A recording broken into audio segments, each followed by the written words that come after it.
நம்முடைய குடும்ப ஆசீர்வாதத்துக்கு எது தடையாக இருக்கிறது?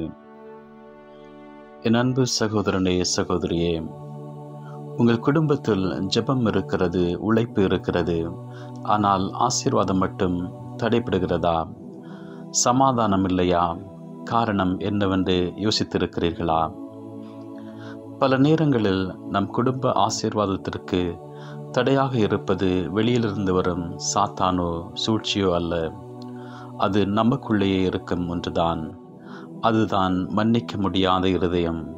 ஆம், கணவன் மனைவியை மன்னிக்காமல், மனைவி கணவனை மன்னிக்காமல், பெற்றோர் பிள்ளைகளை, பிள்ளைகள் பெற்றோரை மன்னிக்காமல், ஒரே கூரைக்கு கீழ் அந்நியர்களைப் போல வாழும்போது அங்கே தேவ பிரசன்னம் எப்படி தங்கும்? வேதம் சொல்லுகிறது, நீங்கள் ஒருவரை ஒருவர் மன்னிக்காவிட்டால் பரலோகத்தில் இருக்கிற உங்கள் பிதாவும் உங்கள் தப்பிதங்களை மன்னியாதிருப்பார். இன்றைக்கே ஒரு தீர்மானம் எடுங்கள். உங்கள் பெருமையை சிலுவையில் அறையுங்கள்.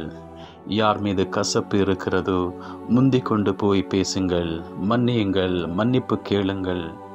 உங்கள் குடும்பத்தில் இருக்கும் அந்த மன்னிக்க முடியாத சுவரை உடைத்தெறியுங்கள். அப்போது தடைப்பட்ட அத்தனை ஆசீர்வாதங்களும் மடை திறந்த வெள்ளம் போல உங்கள் குடும்பத்திற்குள் பாய்ந்து வருவதை நீங்கள் காண்பீர்கள். இந்த செய்தியை ஆசீர்வாதம் தேவைப்படும் ஒவ்வொரு குடும்பத்திற்கும் அனுப்புங்கள்.